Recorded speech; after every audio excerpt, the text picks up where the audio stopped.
con voz de trueno, ven y mira. Y miré, y he aquí un caballo blanco, y el que lo montaba tenía un arco, y le fue dada una corona, y salió venciendo y para vencer. Dios los bendiga. Soy José Cabello. Reciban un afectuoso saludo de nuestra parte. La Escuela de Predicación y Estudios Bíblicos del Sur de Texas les invita a estudiar la clase Hermenéutica aplicada al Apocalipsis. El hermano Saturnino González, instructor de esta clase, toca algunos de los puntos más interesantes y controversiales de este maravilloso libro. Esta clase ha sido dividida en dos partes. Esta es la primera de ellas. Así que le invitamos, dispóngase a disfrutar de este maravilloso estudio y rogamos a nuestro Padre Celestial para que sea de edificación y bendición a todos aquellos que aman la palabra de nuestro Dios. Es una bendición estar entre ustedes nuevamente y sobre todo es una bendición y un placer estudiar juntamente con ustedes la palabra de Dios y compartir experiencias. Y qué bueno que juntos como hijos de Dios abrir nuestras Biblias para descubrir los tesoros espirituales que en ellas se encuentran y descubrir las grandes bendiciones de nuestro Dios, las grandes promesas que encierra la palabra de nuestro Dios. En esta ocasión, esta es la segunda ocasión que estamos con el tópico, con la materia sobre la hermenéutica. En la primera clase vimos qué era la primera parte de la hermenéutica, vimos las características de esta ciencia que se encarga de sacar a luz las verdades de la palabra de Dios. ¿Por qué?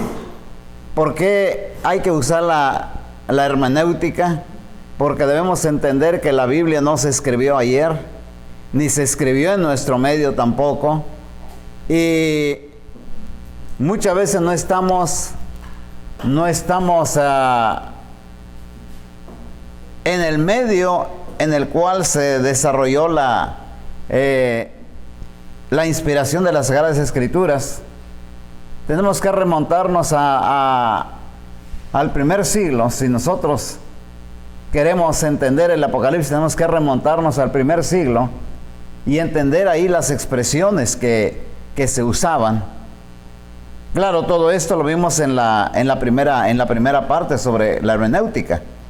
Pero se hace mucho más complejo entender el Apocalipsis. ¿Por qué? Porque el Apocalipsis tiene una manera de expresión casi desconocida. Gracias a Dios, las investigaciones literarias, las investigaciones históricas han ido sacando a luz algunas herramientas para que nosotros podamos aplicarlas y entender mejor este maravilloso libro, el último libro, y que se le conoce como Revelación o Apocalipsis. Hay muchos que no se atreven a adentrar en su predicación, no se atreven a adentrar en este libro, simplemente por ser un libro desconocido. Pero en realidad, cuando descubramos nosotros cómo se estudia el Apocalipsis, qué hay que tomar en cuenta para sacar las riquezas de este libro, veremos nosotros cosas maravillosas. Y entonces estarán claras las expresiones que nuestro Señor Jesucristo hizo en este libro. Tienen ustedes ahí un material de 5 páginas y algunos de estos conceptos que estoy poniendo ahí ya son conocidas de la primera parte. Por ejemplo, la necesidad de la exégesis. No voy a abundar mucho en esto porque es poco el tiempo que tenemos, pero no voy a abundar mucho en esto, simplemente hacer una retroalimentación rápida de lo que ya vimos en la primera parte. La necesidad de la exégesis. Todos los que deseamos conocer las verdades bíblicas debemos ser exégetas.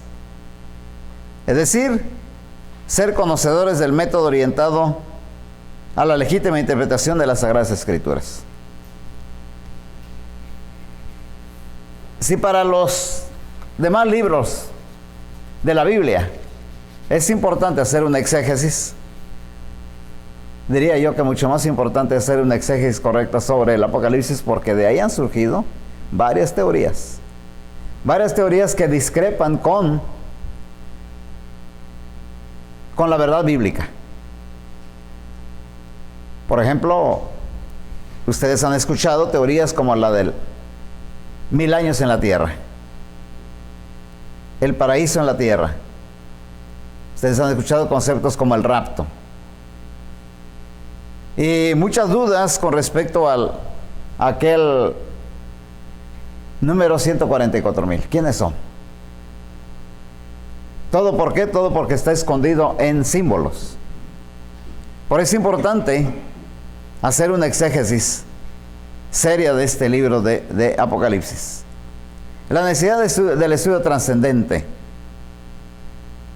Trascendencia significa la actitud de trasladar cierto pasaje o libro de la época en que fue escrito, saber los destinatarios de la misma, los marcos sociológicos, el geográfico, el histórico, aún yendo en este punto la apocalíptica, o sea, el estilo y el tema de la narración.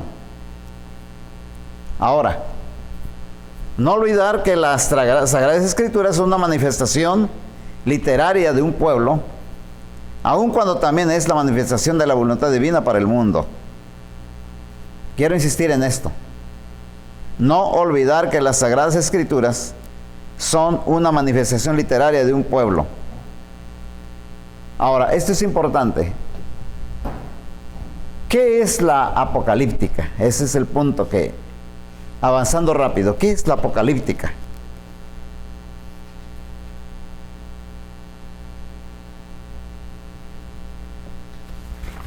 Segundo punto, pasen a la segunda página. Antes de contestar, ¿qué es la apocalíptica? Vamos a contestarla enseguida. Pero ahorita vamos a ver en la segunda página cómo leer, entender y predicar correctamente el Apocalipsis. Sí. A través de años de lectura y de investigación, he llegado a la conclusión de que hay hasta 5 factores indispensables para lograr sacar las riquezas que contiene el libro de Apocalipsis. Tenemos que tener un conocimiento del Antiguo Testamento. Primero, si desconocemos el Antiguo Testamento, será muy difícil entender el Apocalipsis. Cristo le dice a una de las iglesias: tienes ahí a los que retienen la doctrina de Balaam. Si usted no sabe quién es Balaam, difícilmente sabrá qué conducta hay en la iglesia. Ahí tienes a Jezabel, dice Cristo Jesús. Si no sabemos quién es Jezabel, difícilmente entenderemos el mensaje de Cristo Jesús. Al que venciere, le daré a comer del maná escondido. Va a decir usted: bueno, sí, el maná sí sé qué cosa es, pero no habla de un simple maná, sino de un maná escondido. ¿Dónde está ese maná escondido? Se va a preguntar, ¿verdad? Entonces necesita uno conocer el Antiguo Testamento para poder entender las expresiones del Señor Jesucristo ahí. Segundo punto, conocer perfectamente el plan de salvación presentado en el Nuevo Testamento, así como la doctrina neotestamentaria. Conocer perfectamente el plan de salvación presentado en el Nuevo Testamento. Recordemos, el Nuevo Testamento es el Evangelio a todo el mundo, Dice Cristo Jesús en Mateo 28, 18 al 20. Toda potestad me es dada en el cielo y en la tierra. Por tanto, 19, 20 dice, id y haced discípulos, ¿a quiénes? A todas las naciones, bautizando en nombre del Padre, del Hijo y del Espíritu Santo. El Evangelio es para todo el mundo. Antes de ir al cielo, dijo Cristo Jesús, y me seréis testigos en Jerusalén, en Judea, en Samaria y hasta lo último de la tierra.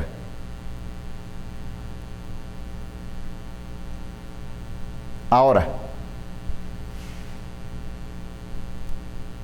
el apóstol Pablo, predicando acerca de esos principios,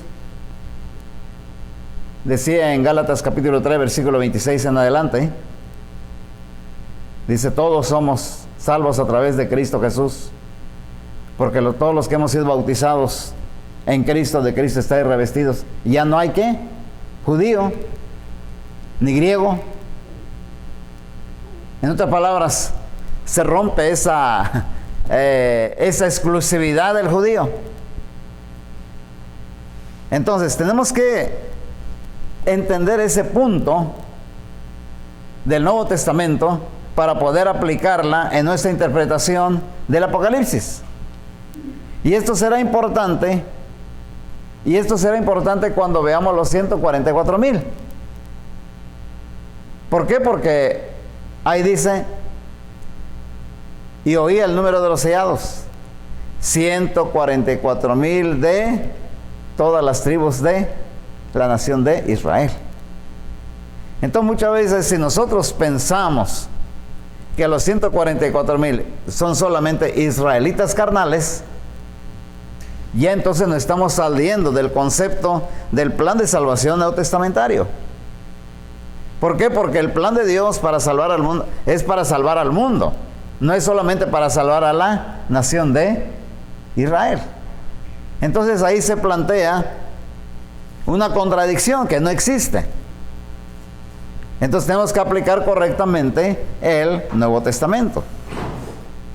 Es solamente una introducción, porque ya cuando estemos estudiando sobre estos puntos lo vamos a despejar más claramente. Pero sí conocer perfectamente el plan de salvación presentado en el Nuevo Testamento. Tercer punto, conocer el marco histórico-cultural en que se escribe este libro.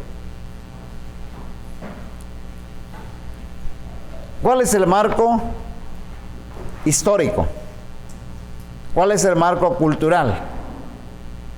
Marco histórico, después de mediados del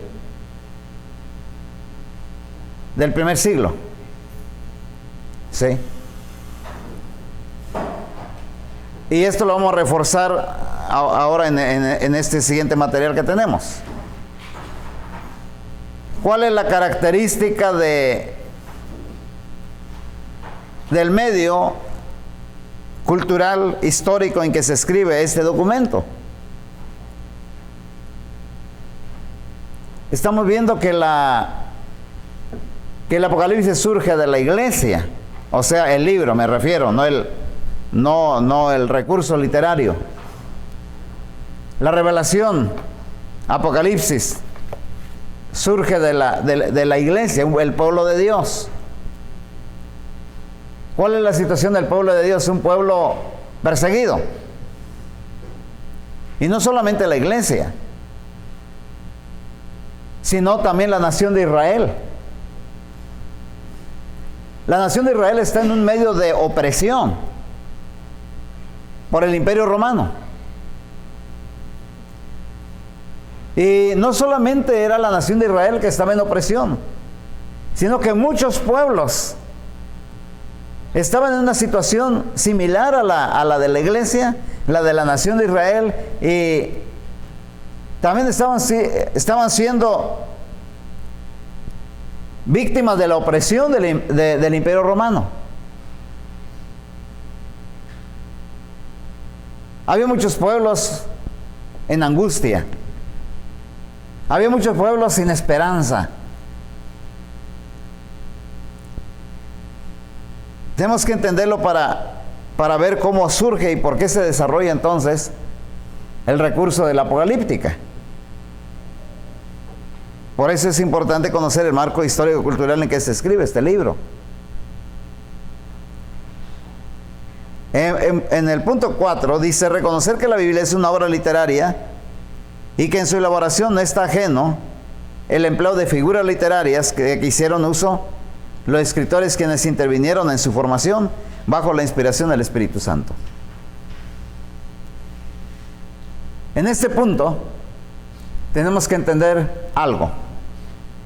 Muchas veces pensamos que el Apocalipsis es exclusivo de la Biblia, y no es así.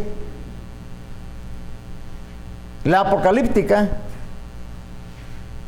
fue un recurso empleado incluso hasta fuera de la Biblia.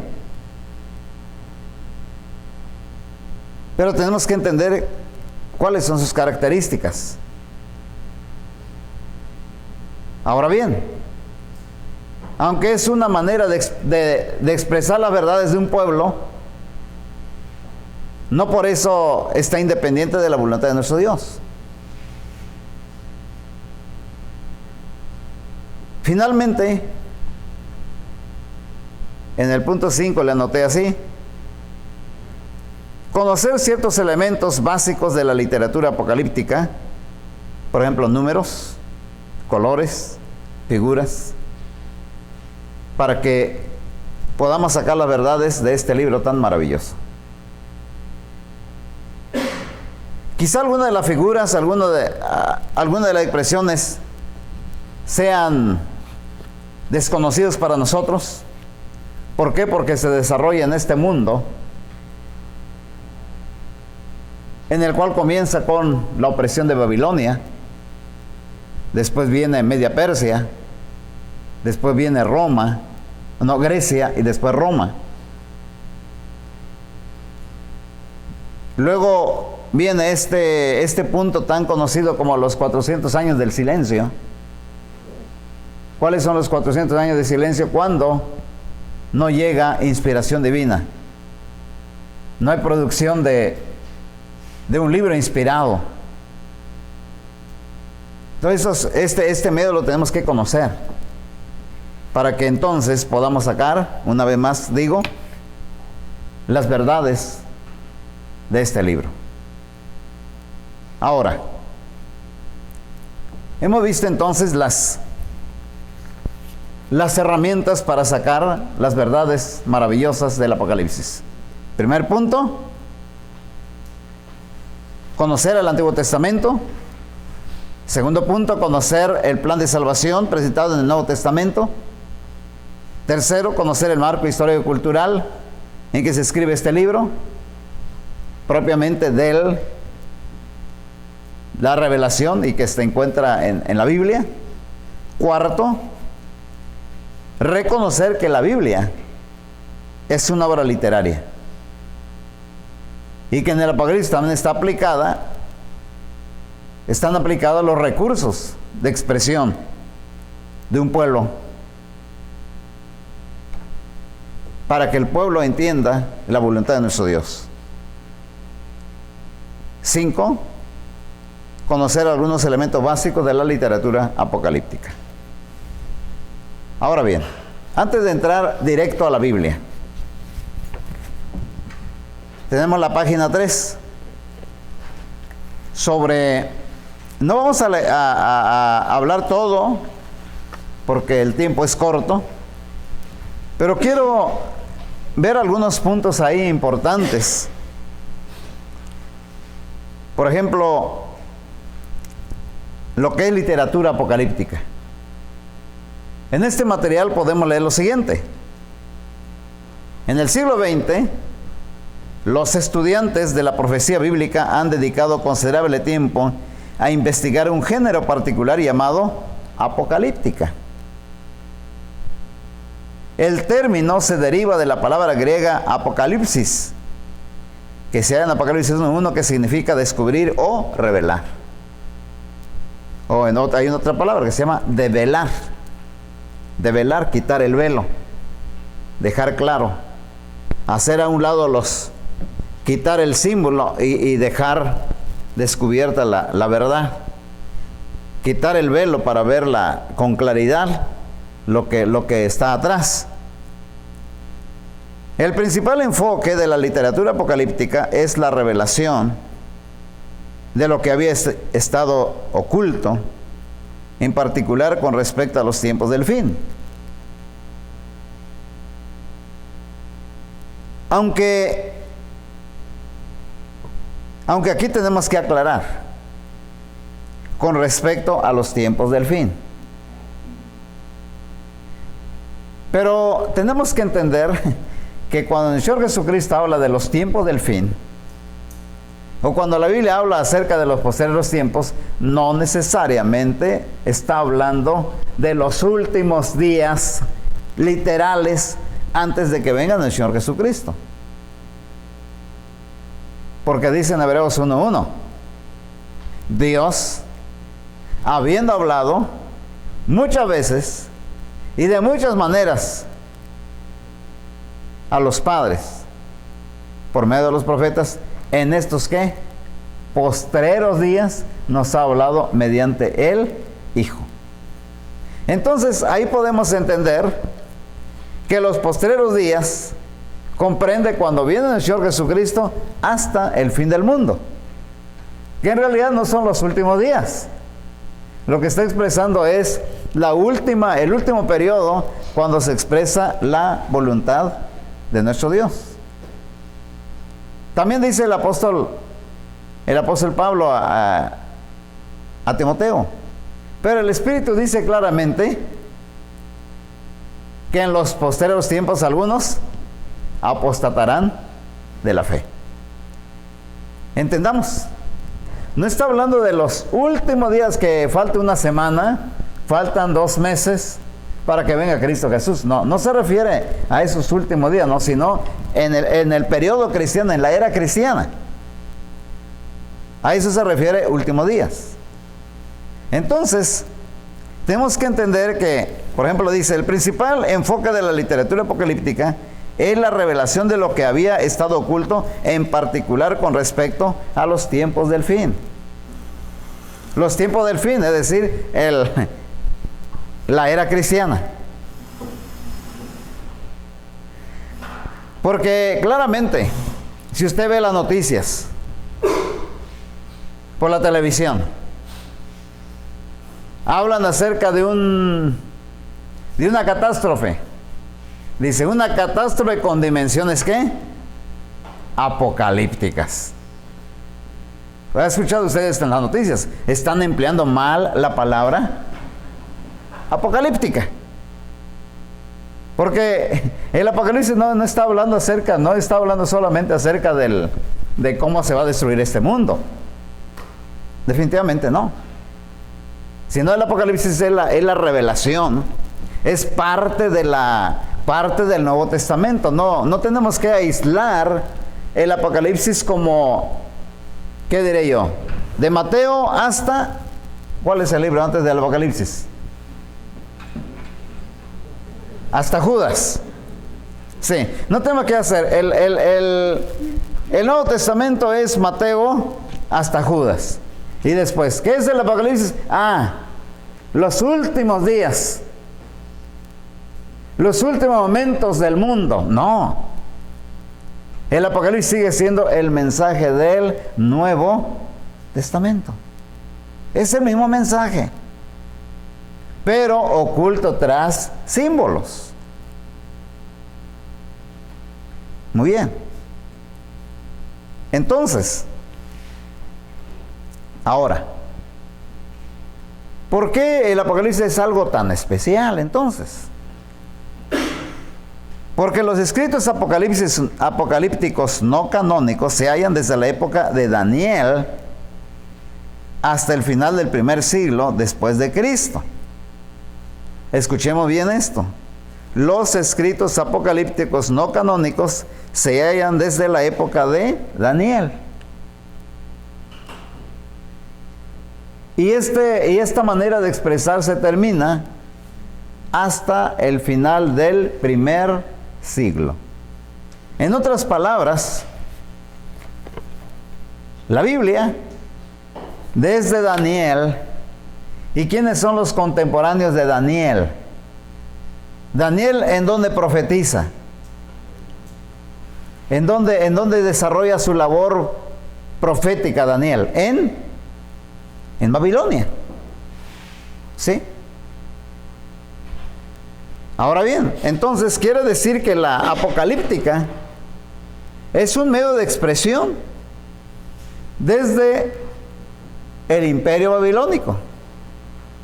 Y Daniel también profetiza en el tiempo de Media Persia. Y si hemos estudiado a Daniel, vemos nosotros que ya está preparando al pueblo de Dios, está preparando y le está advirtiendo sobre la venida del imperio griego. Y luego está pronosticando ya en Daniel capítulo 2, está pronosticando el cuarto imperio, que es el imperio romano. Entonces la apocalíptica es un recurso de expresión que viene desde Daniel hasta el final del siglo I. Ya nos estamos ubicando. Ahora, no solamente, por eso hace un momento decía, el recurso de la apocalíptica no solamente es para los escritos de la Biblia, no. Aparte de la Biblia, hay varios documentos que se le conocen como libros apócrifos, aparte de la Biblia. Hay muchos libros apócrifos con expresión apocalíptica. Otro punto. No solamente el último libro tiene recursos apocalípticos, ¿no? Se usa este estilo literario en libros como Daniel, como Ezequiel. El Señor Jesucristo usó esta expresión en Mateo 24. ¿Se da cuenta usted que Mateo 24 es algo difícil de entender? ¿Por qué? Porque está mezclando en su manera de decir el fin del mundo. Al mismo tiempo que está hablando acerca del fin del mundo, está hablando del Señor Jesucristo de la destrucción de Jerusalén.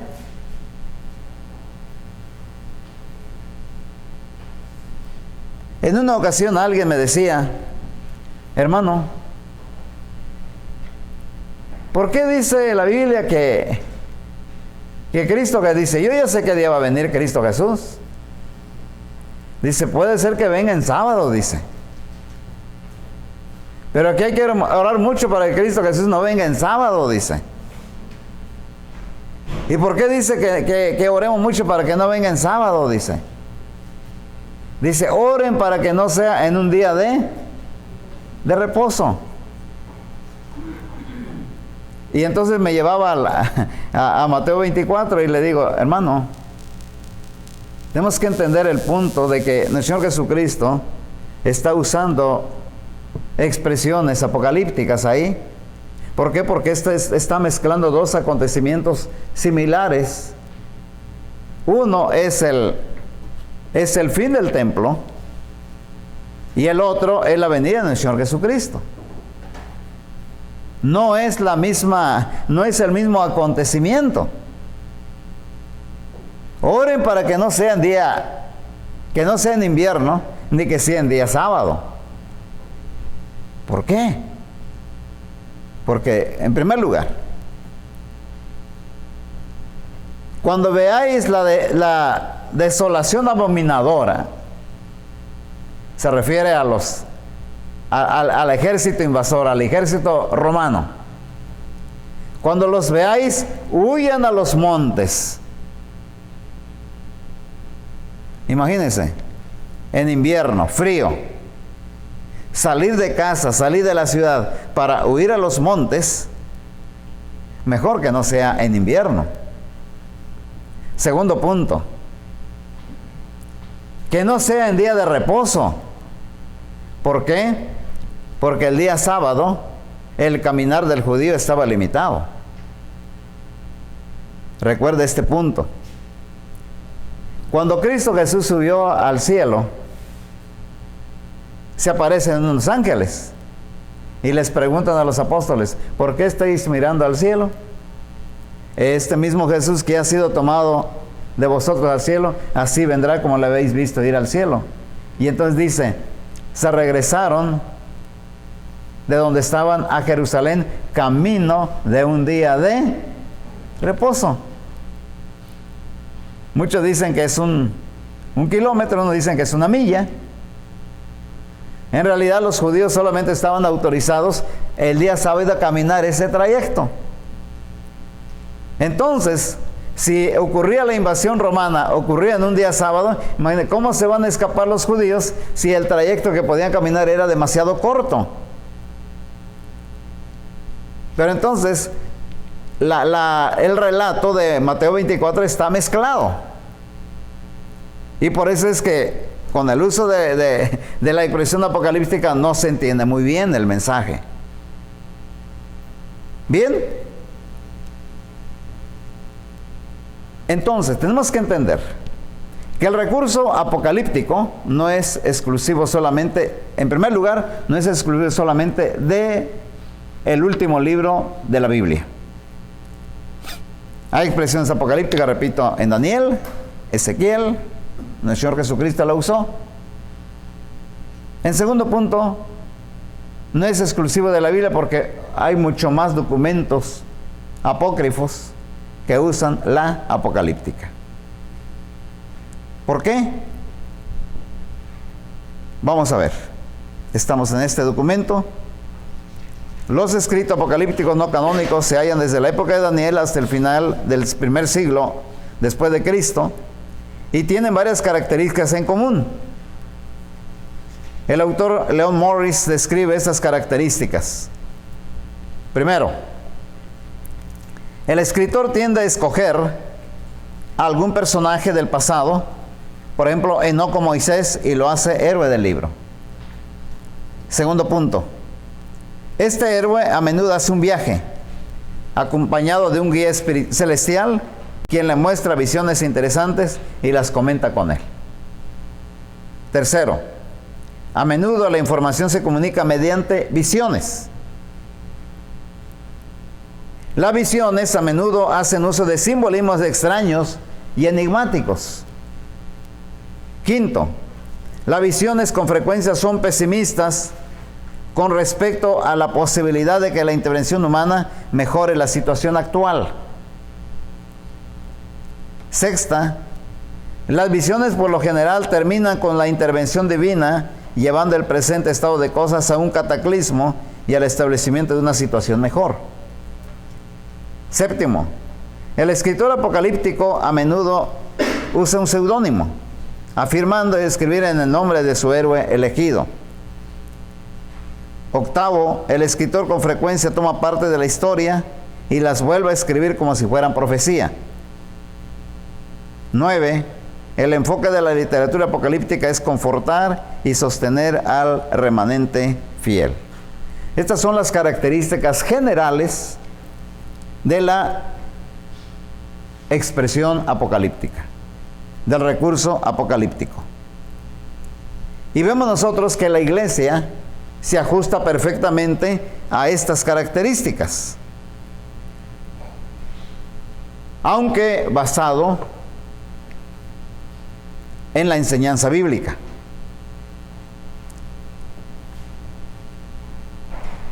El comentario de George Ladd, que mira el desarrollo del apocalíptico como el resultado de tres factores principales. Lo que decía antes, pero ustedes ahora lo tienen por escrito. El primero es el surgimiento del remanente justo. Un grupo minoritario, casi siempre sin gran poder político, que se ve a sí mismo como un remanente fiel a Dios, aunque están rodeados por infieles. Ejemplo, El remanente en el Antiguo Testamento, el remanente de Israel. En el primer siglo ya, o sea, hablando ya acerca de la era cristiana, el remanente es la iglesia. Segundo, un segundo factor es el problema del mal. Ya en un libro tan antiguo como el de Job, se había registrado la concepción de que Dios recompensa al justo y castiga al malvado. ¿Cómo entonces pudiera el remanente justo reconciliar el hecho de que ellos estaban siendo oprimidos por quienes eran más malvados que ellos? O sea, conciliar ese punto. El tercero es que la cesación de la profecía, que se registra en el libro no canónico de segundo Baruch 85:3, creó un vacío espiritual. El remanente justo anhelaba una palabra de parte de Dios, pero no venía. La literatura apocalíptica intentaba dar una palabra de consuelo y seguridad de parte de Dios a los hombres de su tiempo. Y de ahí surgen los libros apócrifos, hablando acerca, tratando de confortar al remanente. Muy bien.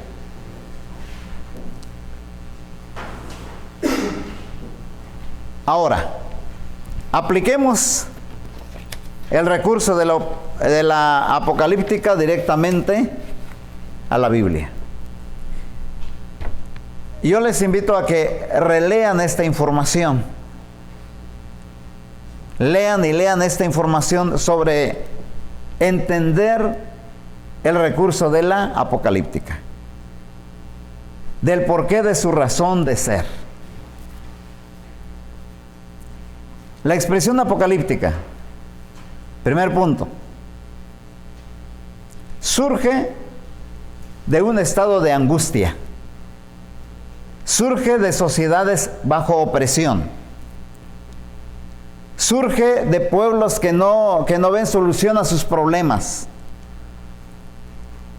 ¿Y cuál es la intención de la apocalíptica? De dar consuelo, de dar esperanza, pero no a través de la acción del hombre, sino a través de la acción de Dios, o en el caso de los pueblos ajenos a la nación de Israel, la intervención de poderes superiores que cambian la situación triste del desarrollo histórico de los pueblos.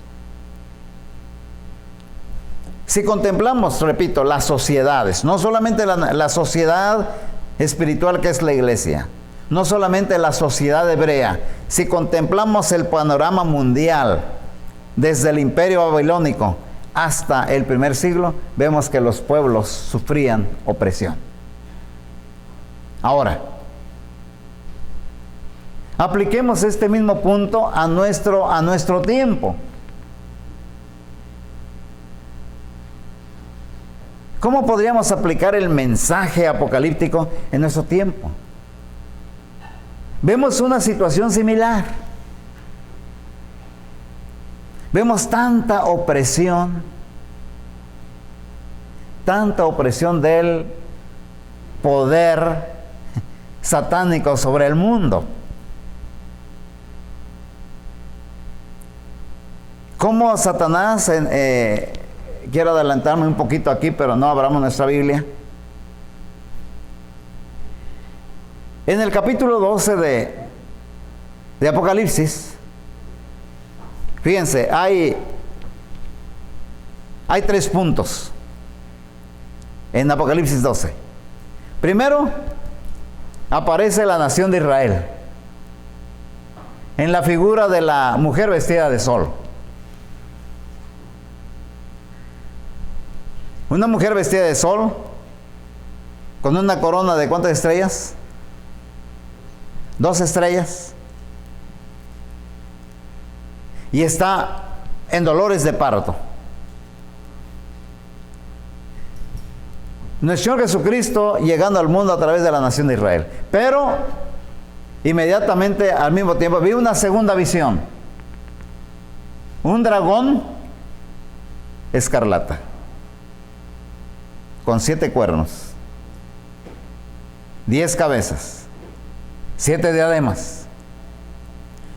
Su cola arrastraba la tercera parte de las estrellas del cielo, y listo para devorar al niño tan pronto como naciera. Encontramos ahí ya la nación de Israel y Satanás listo para atacar. Inmediatamente el conflicto. Y Satanás se presenta como alguien poderoso. Pero el versículo 5 nos tajantemente dice, llega el niño, inmediatamente desarrolla su plan. En un versículo dice, desarrolla su plan y es llevado para Dios y para su trono. Es la primera parte. La segunda parte, la batalla en el cielo. Una vez que Cristo desarrolla su plan en el mundo, regresa y allá hay una batalla. Satanás y sus seguidores son lanzados del cielo. Y se oyen voces de júbilo, de alabanza en el cielo. Pero hay para los que moran en la tierra. Empieza otra vez la aflicción en la tierra. Y entonces el dragón baja a la tierra y con gran ira pelea contra los descendientes de la mujer. Y dice, lanza agua como un río para atrapar a la mujer, a la nación de Dios. Pero a la nación de Dios, a la mujer les son dadas las alas de la gran águila, de tal manera que se sustrae al ataque directo del dragón. Cuando ve el dragón, fíjense, cuando ve el dragón que no es posible atrapar a la mujer, entonces lanza agua como un río para atraer a la mujer hacia él. Pero la tierra traga el río y entonces Satanás, enojado, dice, viene y hace guerra contra los descendientes de la mujer.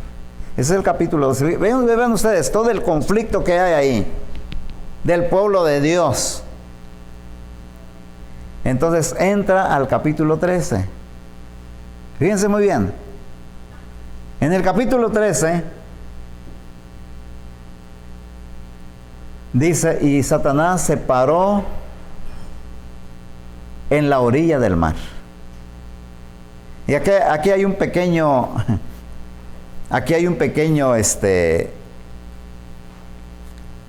error de traducción de Reina Valera. Porque si ustedes ven Apocalipsis 13:1 dice, la primera expresión es, me paré sobre la arena del mar, y no es así. Consulte todas las demás versiones y no dice me paré sobre la arena del mar, dice y se paró sobre la arena del mar. Hago esa aclaración porque sigue hablando de ¿quién? De Satanás. Sigue hablando de Satanás. No dice y aquí dice, ¿cuál es esta versión, hermano? Esa es la nueva versión internacional. Exacta, la nueva versión internacional dice, y el dragón se plantó a la orilla del mar. Mientras que Reina Valera 60 dice, y me paré a la orilla del mar. Entonces, todas las demás versiones ya corrigieron esa traducción. La traducción ya no es me paré sobre la arena del mar, sino sigue hablando acerca de Satanás. ¿Sí?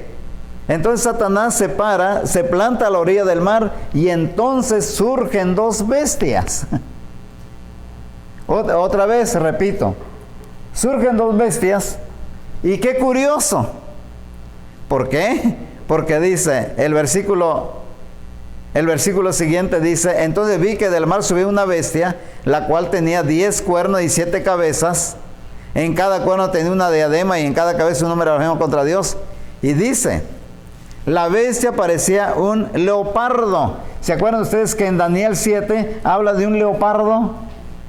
Ese leopardo ¿Cuál es la característica del leopardo? La agilidad. La característica del leopardo es la agilidad y se está refiriendo al imperio griego. En Daniel 7, el leopardo ágil. ¿Como quién? Como este joven general que murió a los 33 años. A sus 33 años había conquistado todo el mundo conocido. ¿De qué nos referimos? Al joven Alejandro Magno. Y luego dice, parecía un leopardo, sí, el imperio romano, el imperio griego.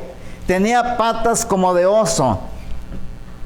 De acuerdo a Daniel 7, ¿quién es el oso? Media Persia. Sí. Media Persia.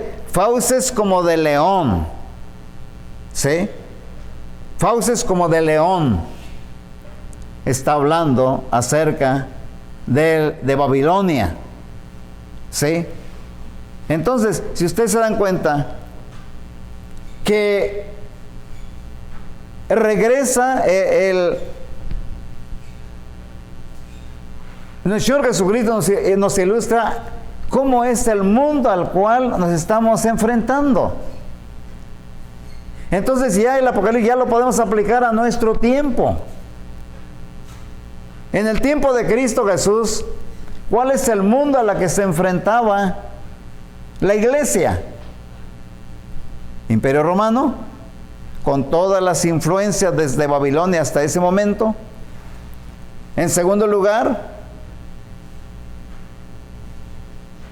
el ataque que estaba sufriendo la iglesia dentro de la misma. Recuerden que para este tiempo ya la iglesia ya estaba asolada por ataques internos. Recordemos que el apóstol Pedro, ¿cuántas cartas escribe el apóstol Pedro? 2 cartas. La primera carta es para alertar a la iglesia de un ataque externo. La persecución que iba a sufrir la iglesia.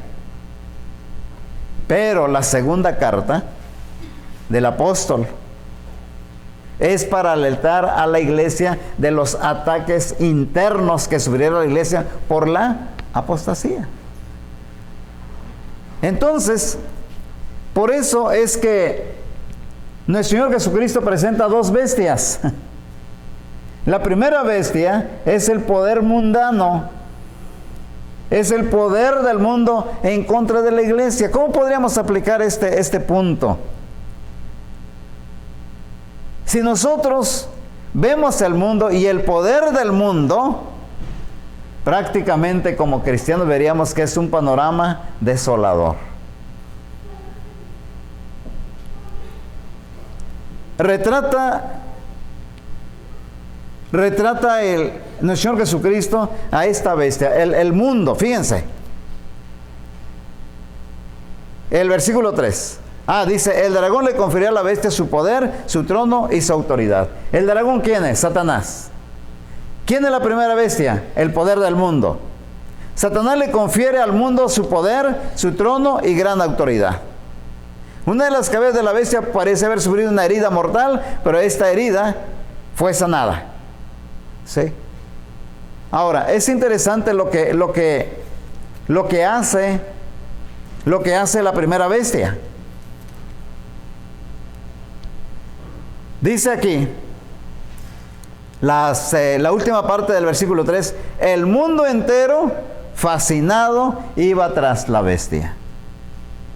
Hermanos, el mundo entero está fascinado con el poder del mundo. ¿Sí? Está fascinado. Usted le predica de Cristo, pero la mirada del mundo está hacia el poder mundano. Así de sencillo. Otro punto interesante dice el versículo 4, y adoraba al dragón, porque había dado su autoridad a la bestia. También adoraban a la bestia y decían, ¿quién como la bestia? ¿Quién puede combatirla? Fíjense, es un mensaje de desesperanza. Cuando vamos y predicamos el Evangelio, vemos a la gente entregado al poder del mundo. Incluso dentro de la iglesia, Satanás hace estragos. Fíjese lo que dice el versículo 5. A la bestia se le permitía hablar con arrogancia y proferir blasfemias contra Dios. Y se le permitió conferir autoridad para actuar durante 42 meses. Abrió la boca para blasfemar contra Dios, maldecir su nombre, su morada y los que viven en el cielo. ¿Sí? El mundo no sabe hablar de Cristo Jesús. El mundo no sabe hablar de la iglesia. El mundo no nos sabe hablar de una tierra maravillosa después de este mundo. No. Lo más triste para aquellos que no tienen fe es lo que dice el versículo 7. También se le permitió hacer la guerra ¿contra quién?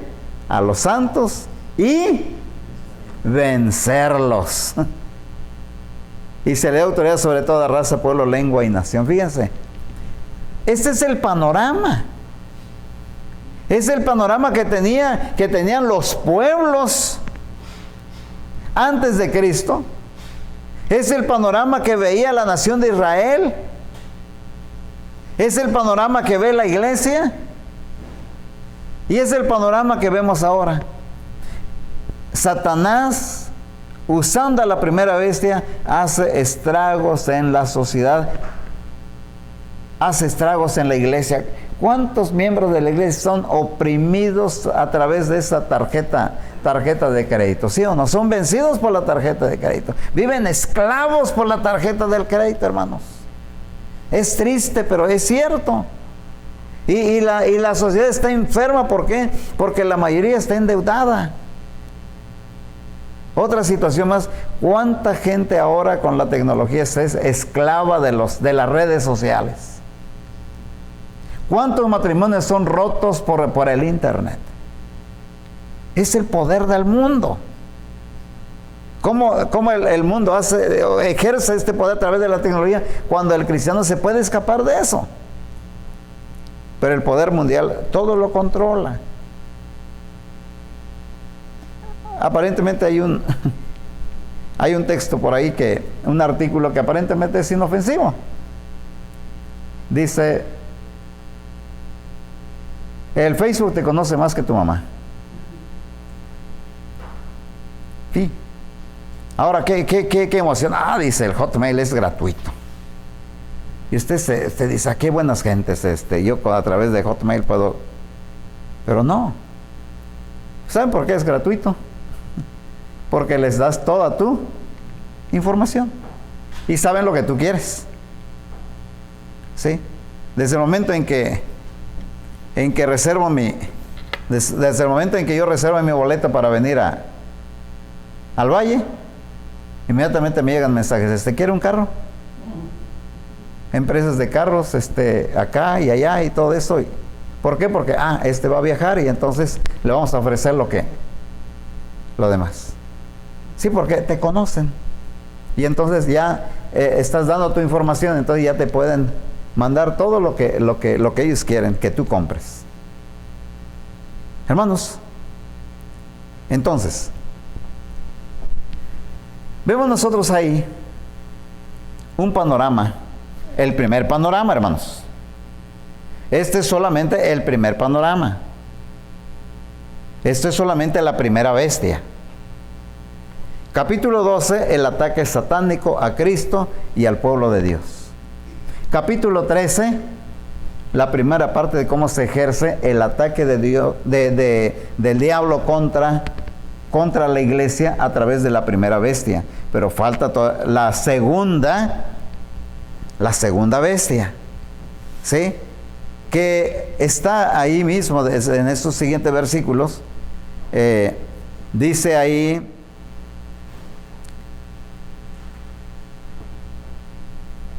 versículo 11. Después vi que de la tierra subió otra bestia.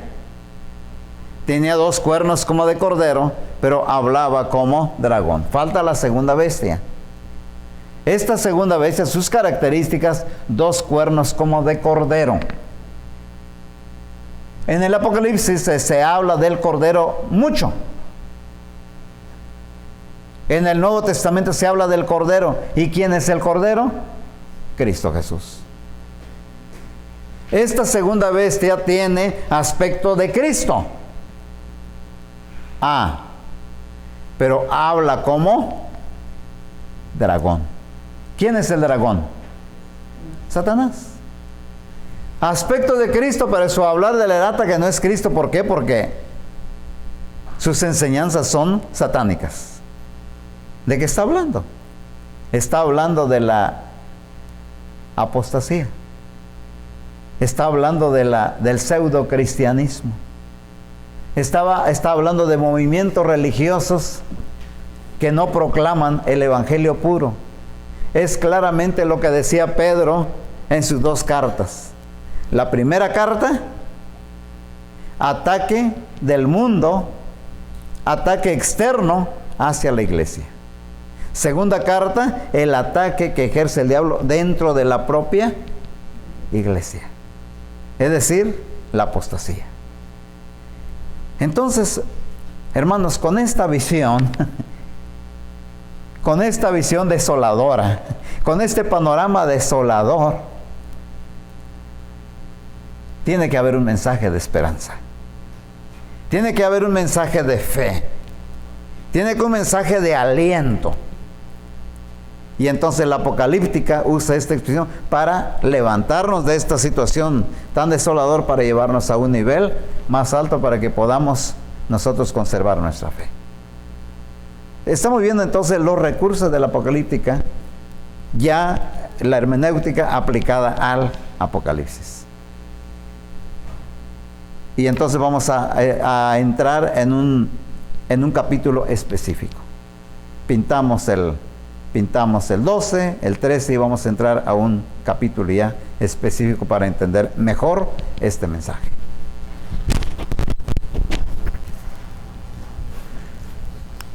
Muy bien, vamos entonces a introducirnos a un capítulo especial en esta tarde sobre cómo aplicar todo lo que hemos explicado, los recursos que se dan para poder llegar a la verdad bíblica. Vamos a tener como una especie de ejercicio, una muestra de cómo podemos sacar las verdades bíblicas. Y terminamos nuestra sesión anterior diciendo que una de las características de la apocalíptica es, primero, plantear un panorama desolador, en el cual el hombre no puede hacer nada, absolutamente nada. Pero entonces llega, en el caso, vamos a decir, cuando Cristo triunfa, derrota a Satanás y a su ejército, son lanzados a la tierra. Se oyen alabanzas en el cielo, pero Satanás es arrojado a la tierra y empieza una lucha contra la iglesia, contra el pueblo de Dios. Y esta lucha es a través de un ataque externo y un ataque interno. Ahora, no nos confundamos con otro aspecto de la literatura apocalíptica. Normalmente estamos nosotros ya adaptados a que leamos un libro de principio a fin. Sin embargo, el Apocalipsis no es así. El Apocalipsis es una serie de visiones. Entonces, aparentemente la primera visión tiene su propio enfoque. Una segunda visión puede ser que tenga un enfoque diferente, pero con los mismos acontecimientos. Una tercera visión hará uso de información de la primera y segunda visión, pero está dándole otro enfoque. Entonces, no es un relato de principio a fin. Habrá reiteración. Y en eso es lo que tenemos que estar muy, muy atentos. Pero al mismo tiempo hace más fácil la interpretación. ¿Por qué? Porque va estableciendo elementos ya conocidos. Entonces, después de una visión, vemos otra visión, pero ya vamos nosotros manejando los elementos que se van empleando. Y entonces se vuelve más fácil sacar la verdad. Entonces, ese es un ejemplo más o menos así. Por ejemplo, decimos que Daniel usa la apocalíptica. Por ejemplo, cuando vemos nosotros la estatua, ¿se acuerdan ustedes del sueño de Nabucodonosor? ¿Cuántas partes tenía la estatua? 4, cabeza, pecho y brazos, vientre y piernas y pies. ¿Ok?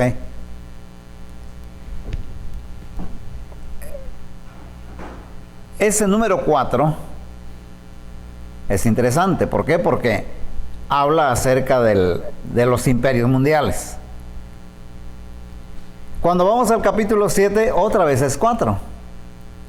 Pero ahora ya no es una estatua, ahora son 4 bestias. ¿Sí? Pero está hablando sobre lo mismo. Las mismas características. Ahora, si ustedes se dan cuenta,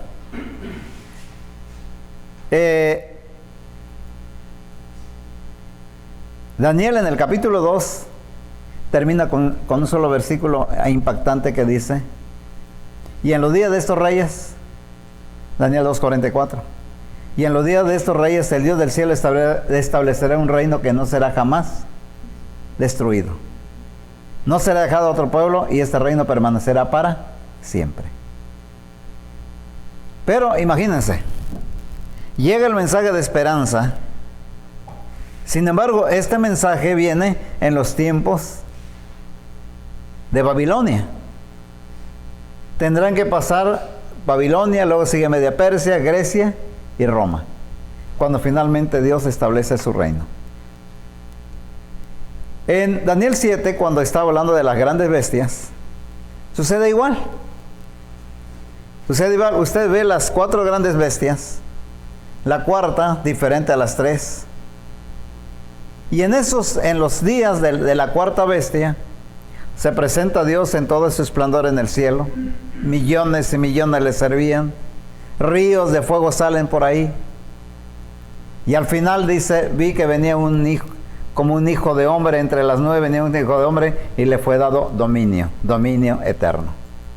Si ustedes se dan cuenta, los 2 capítulos terminan igual, pero tienen diferentes características, y el mensaje es para reforzar siempre al remanente, a la nación de Israel, a los fieles de Israel, a los que realmente son fieles. Entonces, reforzarles la fe en un tiempo de opresión. Ahora, yéndonos al Apocalipsis, vamos a hacer un final. No vamos a tratar el primer capítulo, simplemente plantear el panorama desolador. Sí. Capítulo 6. ¿Cuántos primeros sellos hay? ¿Cuántos primeros sellos hay? Capítulo 7. Capítulo 6, disculpen.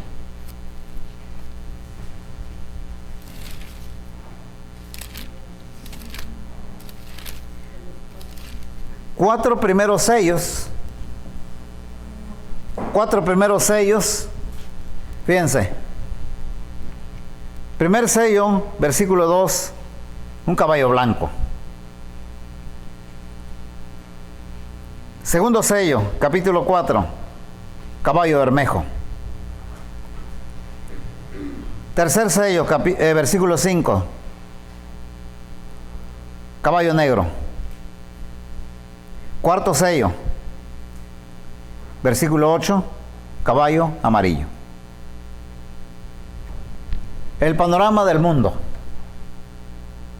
El panorama del mundo.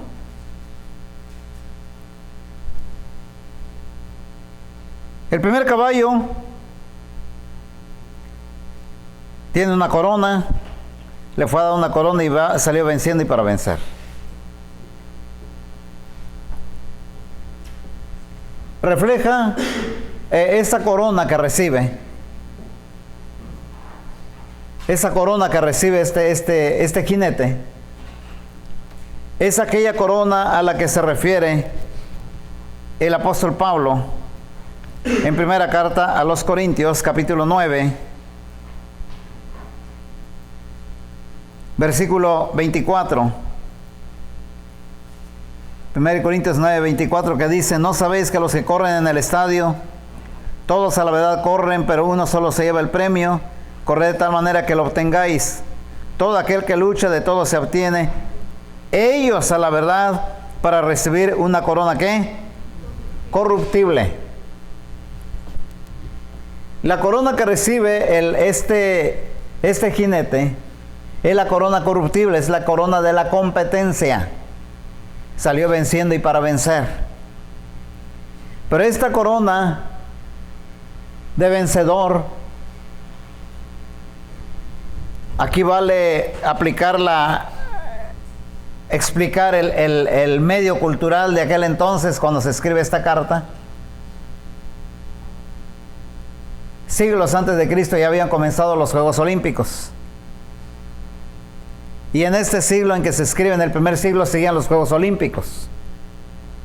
Y ustedes saben que hasta en la actualidad siguen los Juegos Olímpicos. Claro, ahora ya es una medalla de oro. Pero en aquel entonces la corona era una corona de laurel. Era lo único que recibían los ganadores de aquella carrera, en la lucha, en el lanzamiento del disco, en el lanzamiento de jabalina.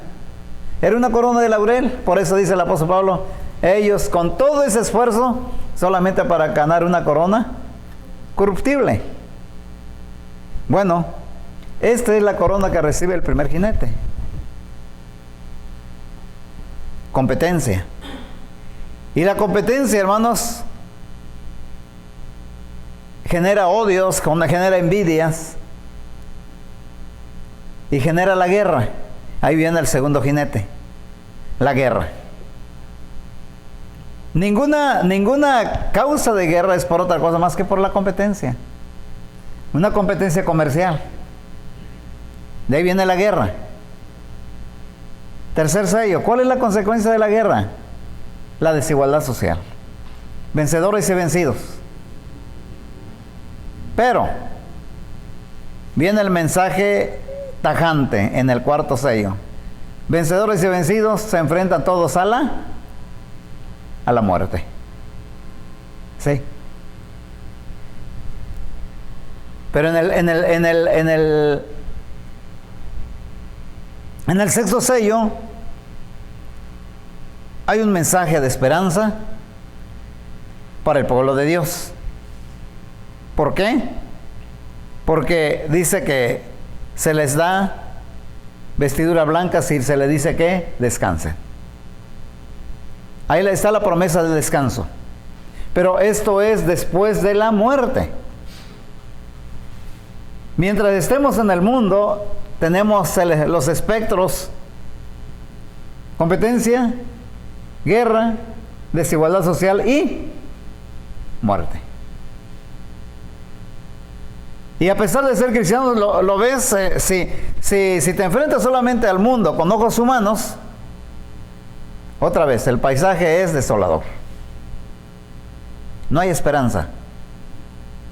Entonces, en este contexto, se desarrolla el capítulo 7. En este contexto se desarrolla el capítulo 7 de esta manera. Porque empieza diciendo el versículo 1. Capítulo 7:1. Dice, en el versículo 1 del capítulo 7, dice: después de esto, sí, después de esto, después de que has visto un panorama desolador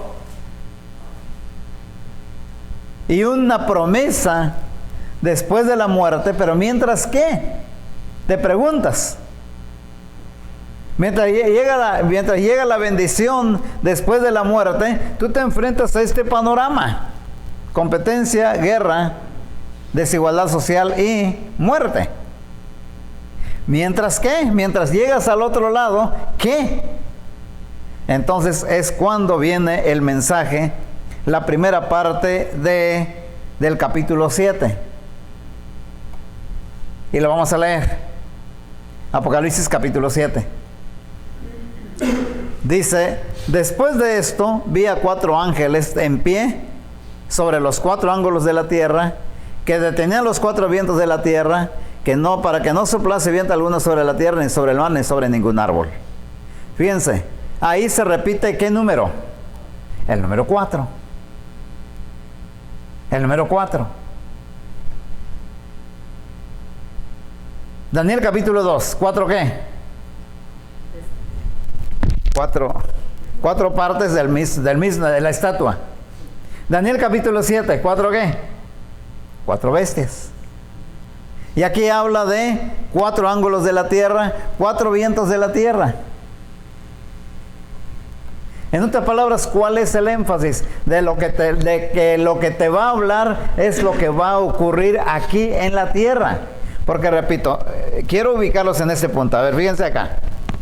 Primero, competencia, guerra, desigualdad social, muerte. Después, el quinto sello es una promesa, pero después de la muerte. Pero tú dices, pero yo tengo que seguir aquí en la tierra. ¿Qué? ¿Qué me fortalece? ¿Qué hay? Sí,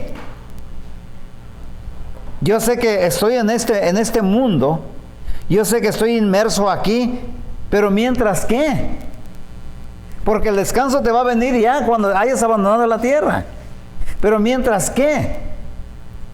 Entonces el capítulo 7 de aquí estás, no, aquí es donde te voy a hablar. Sí. Y entonces te dice, 4 ángeles sobre los 4 ángulos de la tierra, deteniendo los 4 vientos de la tierra. Es decir, te voy a ubicar aquí, a tu necesidad, a lo que tú sientes, lo que tú quieres ahora. Sí. Aquí es donde va a pasar. ¿Por qué? Porque ocurre en la tierra. ¿Qué pasa? Te ubica aquí. Segundo punto, versículo 2. Vi también a otro ángel que subía de donde sale el sol. Dice, un ángel que subía de donde sale el sol. 2 puntos importantes, hermanos. Cuando te diga ángel en el Apocalipsis, no pienses en un ser alado. No. Piensa en lo que quiere decir la palabra ángel. La palabra ángel siempre es un mensajero. Sí. Dentro de la literatura apocalíptica, ángel es mensajero. Entonces dice, vi también a otro ángel que subía de donde sale el sol. Este ángel, este mensajero, viene de donde sale el sol. La pregunta es, mensajero que sale de donde sale el sol. Ahora, vamos a emplear otro recurso. Dentro de las herramientas hermenéuticas. Nos referimos a los textos comunes. A los textos que tienen el mismo enfoque.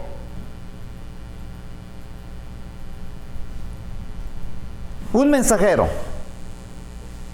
de donde sale el sol.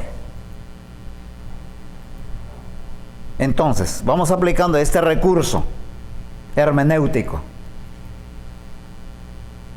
¿Qué es el sol? Vamos a decir, ¿cuál sería si usáramos el sol como simbolismo? ¿Cómo usaríamos el sol como símbolo? ¿Qué trae el sol? La luz. Sí. Ya vemos nosotros el simbolismo. Ahora, luz.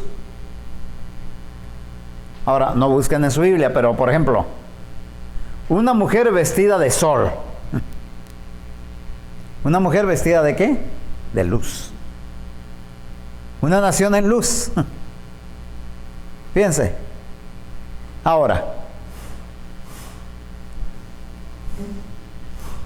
hablando de sol y hablando de luz, Isaías, el profeta,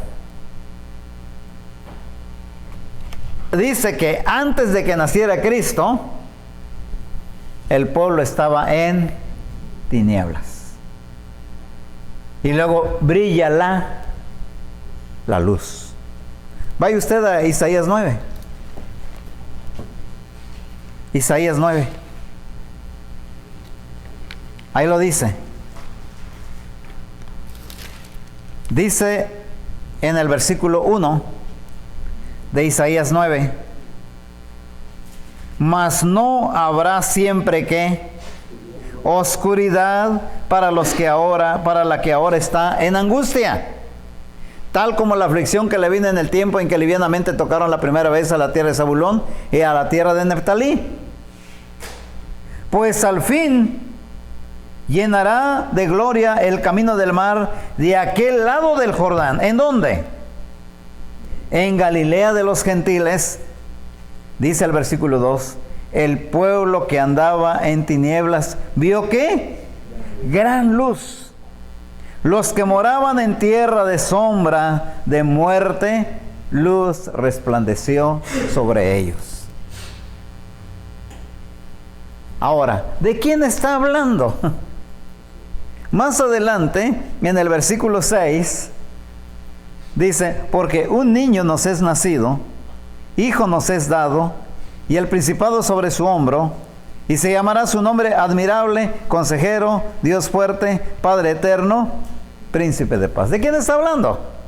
De Cristo Jesús. Que la tierra estaba en tinieblas, luego hay luz. ¿Dónde empieza esta luz? ¿Dónde nos ubica perfectamente? En Galilea de los gentiles, donde comenzó a predicar nuestro Señor Jesucristo. Ahí empezó a iluminar la luz. Sí. Ahora, veamos Malaquías, capítulo 4. Malaquías, capítulo 4. Versículo 1.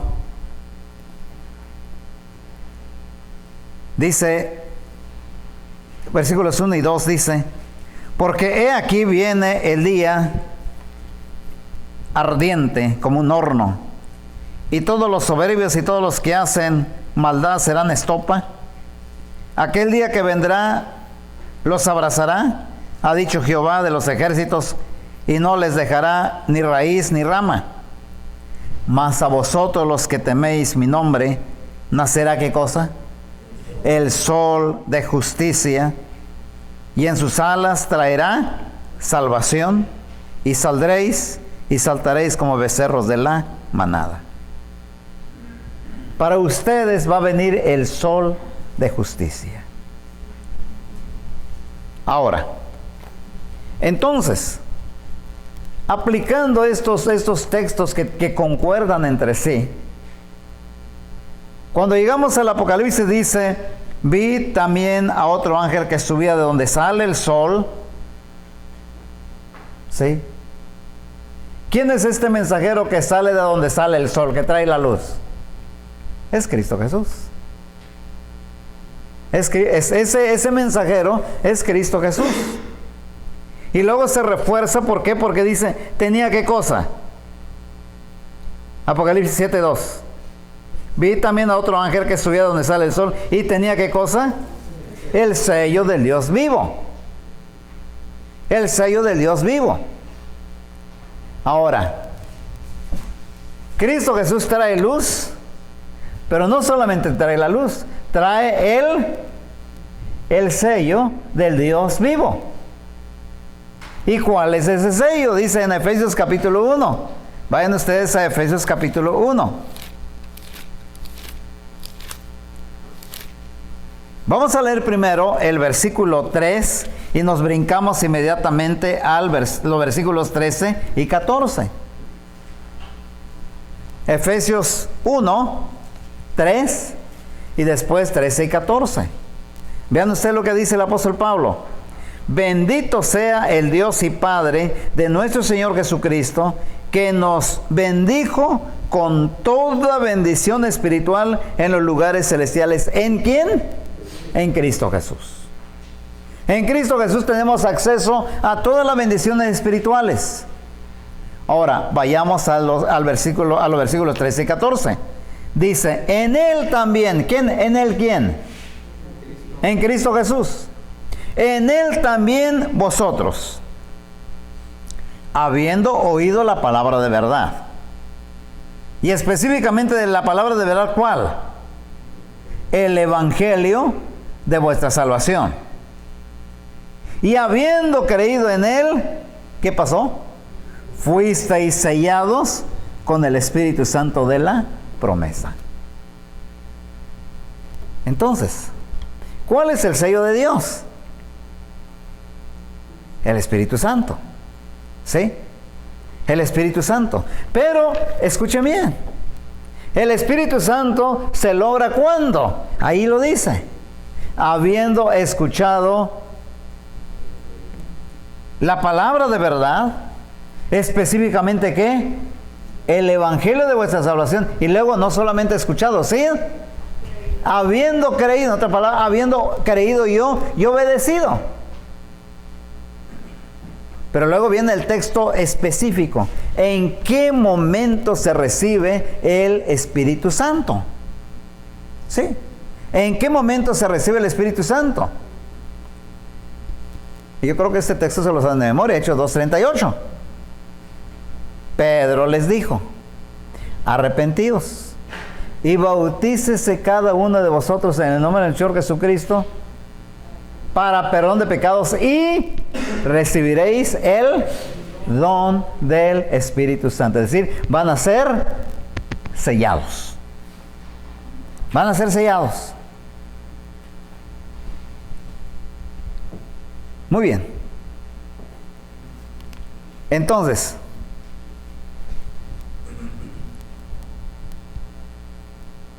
dice aquí, regresamos a Apocalipsis 7:2. Dice, vi también a otro ángel que descendía, que subía de donde sale el sol y tenía el sello del Dios vivo. Y clamó a gran voz a los 4 ángeles, a quienes se les había dado el poder de hacer daño a la tierra y al mar, diciendo, no hagáis daño a la tierra, ni al mar, ni a los árboles, hasta que hayamos sellado en sus frentes a los siervos de nuestro Dios.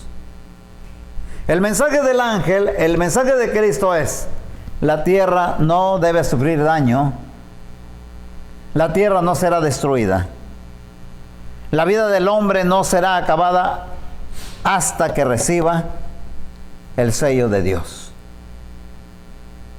Pero, para recibir el sello de Dios, usted tiene que saber, tiene que escuchar la palabra de Dios, el Evangelio, creer, obedecer y entonces recibir el Espíritu Santo. Ahora, pero hay un punto que quiero tocar.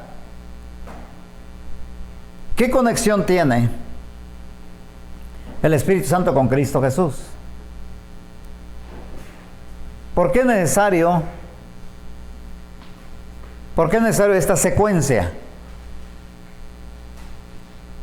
Sale el mensajero donde sale el sol y tenía el sello del Dios vivo. Porque es solamente a través de Cristo, a través del Evangelio, a través de la obediencia, en que la persona puede recibir el Espíritu Santo. El Espíritu Santo no se puede recibir aparte de esto. En otras palabras, el Espíritu Santo es recibido cuando la persona escucha el Evangelio del Señor Jesucristo. 3 capítulos le dedica el Señor Jesucristo y habla acerca del Espíritu Santo antes de su muerte. Es el Evangelio de Juan capítulo 14, 15 y 16. Vamos a verlo de una manera rápida. En el Evangelio de Juan, capítulo 14.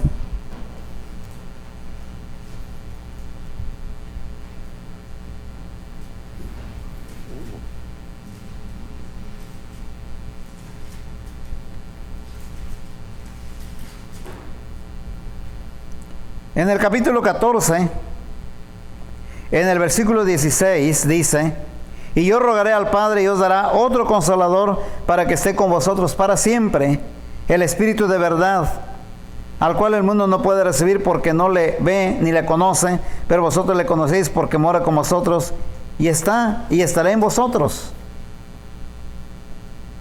Y luego dice el versículo 26: mas el Consolador, el Espíritu Santo, a quien el Padre enviará en mi nombre, Él os enseñará todas las cosas y os recordará todo lo que yo os he dicho.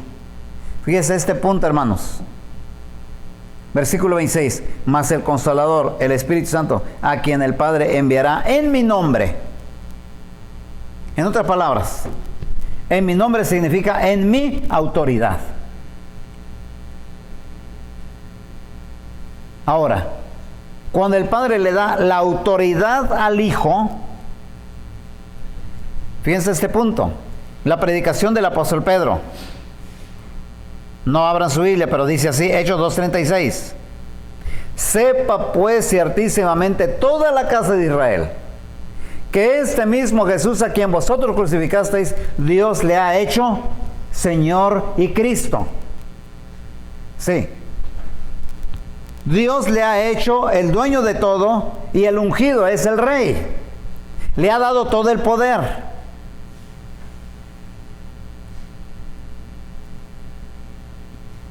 El versículo 37 dice: al oír esto dijeron estas gentes del apóstol: varones hermanos, ¿qué haremos?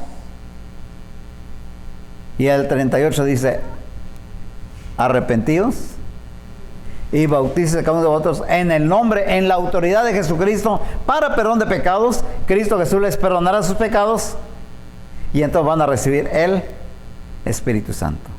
Por eso dice Cristo Jesús: a quien el Padre enviará en mi nombre, en mi autoridad, en el nombre de Jesucristo, les perdonará sus pecados y recibiréis el don del Espíritu Santo.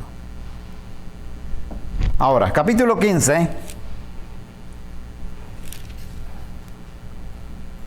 versículo 26, dice: pero cuando venga el Consolador, a quien yo os enviaré del Padre, el Espíritu de verdad, el cual procede del Padre, Él dará testimonio acerca de mí. Otra vez: cuando venga el Consolador, a quien yo os enviaré del Padre, el Espíritu de verdad. No es posible recibir el Espíritu Santo a través de otro más que a través de Cristo Jesús. Luego el capítulo 16. Capítulo 16. Dice aquí: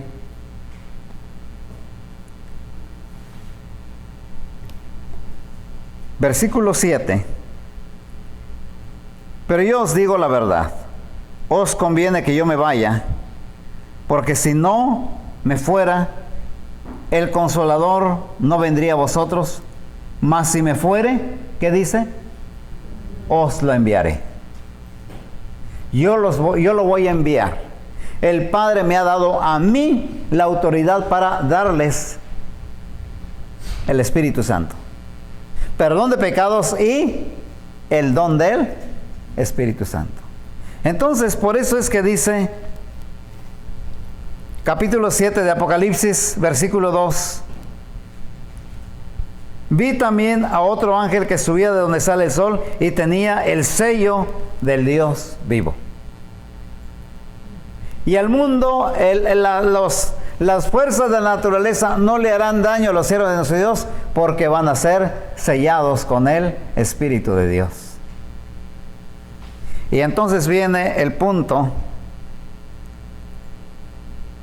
Dice, versículo 4 del capítulo 7, y oí el número de los sellados, 144,000 sellados de todas las tribus de los hijos de Israel. Primer punto, ya sabemos que el sello es el Espíritu Santo. Ahora, despejemos esta duda. Pero dice que estos sellados son solamente ¿cuántos? 144,000. ¿De quiénes son estos sellados? De las tribus de Israel. Pero entonces esto contradice la doctrina del Nuevo Testamento, ¿sí o no? ¿Por qué? Porque toda aquella persona que oye el Evangelio, toda aquella persona que recibe el Evangelio, recibe el sello de Dios. Pero entonces, ¿por qué este texto dice que solamente 144,000 de las tribus de la nación de Israel? Es fácil de aclararlo. Es fácil, porque el contexto neotestamentario, en el Nuevo Testamento sí existe la nación de Israel, pero ya no la Israel carnal, sino la Israel espiritual. Ejemplo, desde antes de que viniera Cristo a predicarnos, ya Juan el Bautista lo había dicho. Mateo,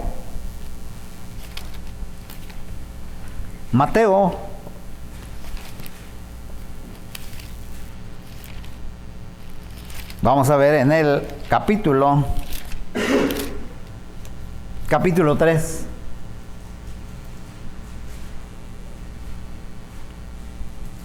Versículo 5. Y salía a él Jerusalén y toda Judea y toda la provincia de alrededor del Jordán, y eran bautizados por él en el Jordán, confesando sus pecados. Al ver él que muchos de los fariseos y de los saduceos venían a su bautismo, le decía: generación de víboras, ¿quién os enseñó a huir de la ira venidera? Haced pues fruto digno de arrepentimiento, y no penséis decir dentro de vosotros mismos: a Abraham tenemos por padre, porque yo os digo que Dios puede levantar hijos a Abraham aún de estas piedras. Parece sin trascendencia este pasaje, pero no es así. Juan el Bautista había empezado a predicar: arrepentidos porque el reino de los cielos se ha acercado. Y el autor especifica: venían ¿quiénes? Fariseos y saduceos. ¿Quiénes eran los fariseos? Los fariseos decían que la salvación dependía del cumplimiento bien estricto de la ley. El fariseo era justificado, ¿por qué? Porque cumplía la ley. Aún el comino, la medida de comino que compraba, sacaba ¿qué cosa? El 10%. Cada vez que compraba una medida de comino, contaba todos los granitos del comino y apartaba el 10%. Era el cumplimiento estricto de la ley, por lo que el fariseo decía: yo soy justo delante de Dios. Primer punto. El saduceo. Los saduceos no creían ni siquiera en ángeles ni en espíritu. El saduceo decía: yo soy hijo de Abraham, yo soy descendiente de Abraham, y por el solo hecho de ser descendiente de Abraham, yo soy justificado delante de Dios. Pero, ¿cómo les llamó Juan el Bautista? Generación de víboras. ¿Quién les enseñó a huir de la ira venidera? Bueno, no importa. Lo importante es que ustedes ahora sí hagan frutos dignos de arrepentimiento y no sigan diciendo: tenemos a Abraham por padre. Ya no te sigas enorgulleciendo: yo soy israelita carnal. No, ya no. Ahora, reforcemos este punto con Romanos. La carta del apóstol Pablo a los Romanos en el capítulo 9. Romanos capítulo 9. Es un texto bien claro sobre lo que venimos hablando. Vamos a leer desde el versículo 1. Dice el apóstol Pablo así: verdad os digo en Cristo, no miento. Y mi conciencia me da testimonio al Espíritu Santo, que tengo gran tristeza y continuo dolor en mi corazón, porque deseara yo mismo ser anatema, separado de Cristo, por amor de mis hermanos, los que son mis parientes según la carne, que son israelitas, de los cuales son la adopción, la gloria, el pacto, la promulgación de la ley, el culto y las promesas, de quienes son los patriarcas, de los cuales según la carne, fíjense, según la carne vino Cristo, el cual es Dios sobre todas las cosas, bendito por los siglos, amén. No que la palabra de Dios haya fallado. Y dice aquí: porque no todos los que descienden de Israel son israelitas, ni por ser descendientes de Abraham son todos hijos, sino en Isaac te será llamada descendencia, esto es, no los que son hijos según la carne son los hijos de Dios, sino que los que son hijos según la promesa son contados como descendientes. No los descendientes de Israel y de Abraham en la carne son los verdaderos israelitas, sino que son los hijos según la promesa. Sigue habiendo cierta incógnita. Los hijos según la promesa. ¿Quiénes son los hijos según la promesa? Usted lo va a aclarar fácilmente en Gálatas capítulo 3. Gálatas capítulo 3, versículo 16. Gálatas 3:16, y dice así: ahora bien, a Abraham fueron hechas las promesas y a su simiente. No dice y a las simientes como si hablase de muchos, sino como de uno, y a tu simiente, la cual es ¿quién? Cristo Jesús. ¿Ve usted ese punto? Dios le dijo a Abraham: en tu simiente serán benditas todas las naciones de la tierra. Y dice, no habla de muchas simientes, sino de una. Y esa simiente del cual está hablando Dios, ¿es de quién es? ¿De quién está hablando? De Cristo Jesús, descendiente de Abraham. Ahora, vaya en el mismo capítulo 3, pero versículo 26. Dice, pues todos sois hijos de Dios por la fe en ¿quién? En Cristo Jesús. Pues todos los que habéis sido bautizados en Cristo, de Cristo estáis revestidos. Ya no hay judío ni griego, no hay esclavo ni libre, no hay varón ni mujer, porque todos vosotros sois uno en Cristo Jesús. Y si vosotros sois de Cristo, ciertamente del linaje de Abraham sois, y herederos según la justicia. Entonces ahí se aclara. ¿Habla el Nuevo Testamento, habla el plan de salvación de una Israel? Sí, habla. Pero ya no el Israel de la carne, sino del Israel espiritual, de los que creen en Cristo Jesús, que en Cristo Jesús son descendientes de Abraham y herederos según la promesa. ¿Y quiénes son esos? Son los creyentes, los que oyen la palabra de verdad, el evangelio de la salvación, creen en él, obedecen y son sellados con él, Espíritu Santo, en el acto del bautismo. Sí. Entonces, ahora lo entendemos. Apocalipsis 7:4.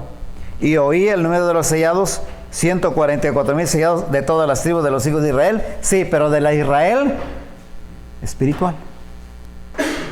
Ahora, el último punto. ¿Por qué 144,000?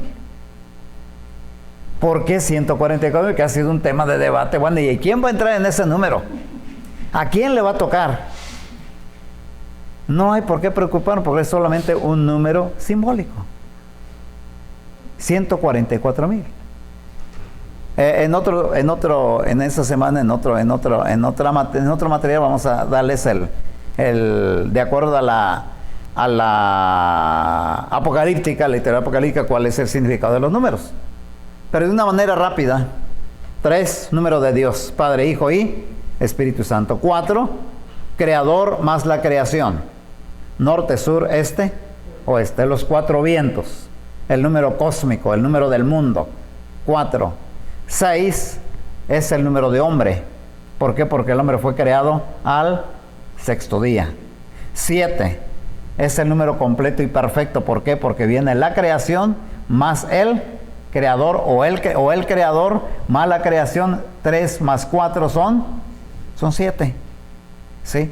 El 10 es el número del mundo. Es el número del poder mundano. 12, ¿sí? 12 es el pueblo de Dios. Ahora bien, esto en un material se lo voy a dejar. Ahora, 144,000. ¿De dónde viene? Estamos recordando que el sello viene sobre el pueblo de Dios, ¿sí o no?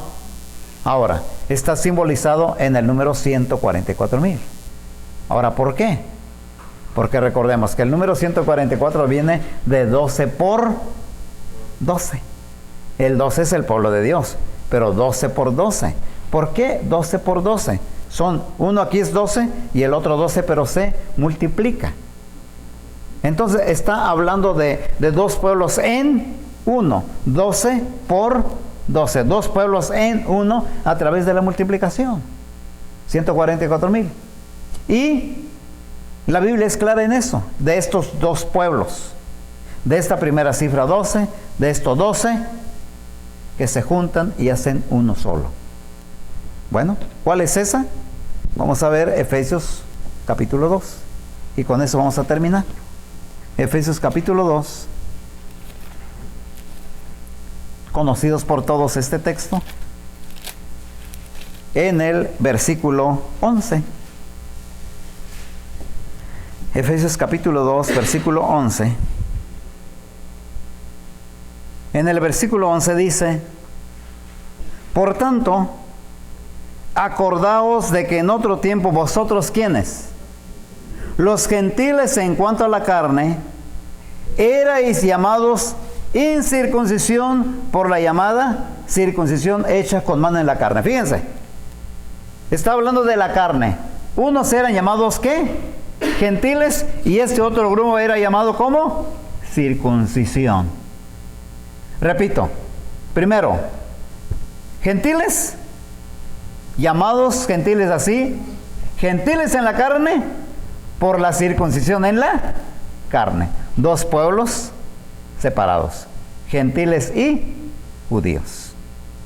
El judío se sentía fariseo, saduceo, que era justificado por la ley y porque era descendiente de Abraham. Y estos no tenían nada.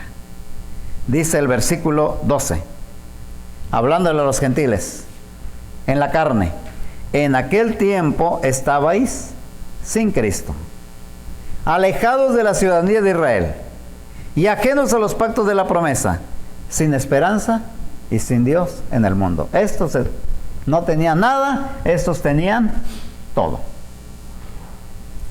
Pero ahora, dice el versículo 13, pero ahora, en Cristo Jesús, vosotros que en otro tiempo estabais lejos, habéis sido hechos cercanos por la sangre de Cristo, porque Él es nuestra paz. Y aquí dice que de ambos pueblos, hermanos, fíjense, estos separados, ambos pueblos, 2 pueblos, ¿hizo qué?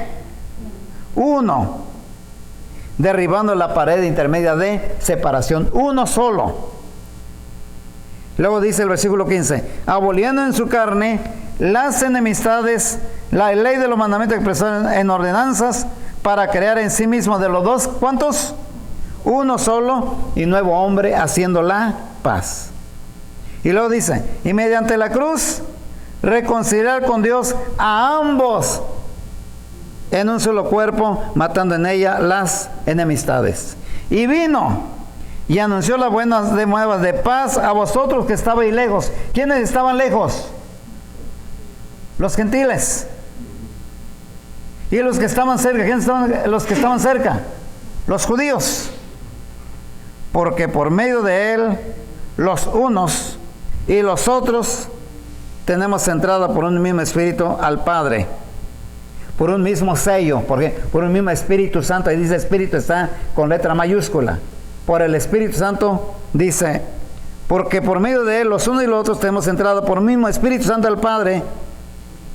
Así que ya no sois extranjeros ni advenedizos, sino conciudadanos de los santos y miembros de la familia. Ahora son ustedes esto. ¿Y qué dice? Edificados sobre el fundamento de los apóstoles. ¿Cuántos apóstoles son? 12, el Nuevo Testamento. Los profetas, los 12 tribus, siendo la principal piedra del ángulo. ¿De qué hablaron los profetas? De Cristo Jesús. ¿De qué predicaron los apóstoles? De Cristo Jesús. Siendo la piedra principal del ángulo, Jesucristo mismo, de quien todo el edificio bien coronado va creciendo para ser un templo santo en el Señor, en que vosotros también sois juntamente edificados para morada de Dios en el Espíritu Santo, en aquel sello que se ha recibido.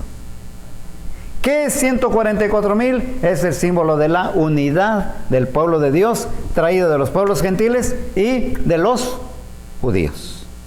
Ya no somos de la carne. El judío, aunque descienda directamente, aunque le hagan el ADN, esta es sangre de Abraham. Si no cree en Cristo Jesús, no es de la nación de Israel. Y el otro gentil, aunque tenga sangre de las mezcolanzas que haya, pero recibe el Evangelio, entra en Cristo Jesús y es del linaje de Abraham y heredero de la promesa. 144,000 es el símbolo numérico de la unidad del pueblo de Dios, proveniente de dos pueblos, gentil y judío, en uno solo. Hermanos, si ustedes se dan cuenta cómo nos sirve la hermenéutica, ¿verdad? Los recursos de la hermenéutica aplicada en el Apocalipsis. Y gloria al Señor porque nos da estas herramientas para poder sacar verdades maravillosas. Y entonces el panorama ya no es desolador. Aquí mismo, hermanos, podemos disfrutar de las bendiciones espirituales de nuestro Dios. De aquí podemos ser felices de que somos hijos de Dios.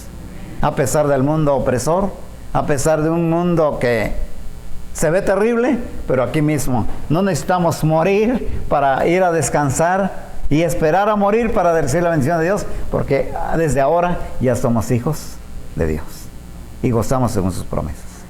Hermanos, esto es el maravilloso mensaje que podemos recibir cuando usamos la hermenéutica aplicada al Apocalipsis.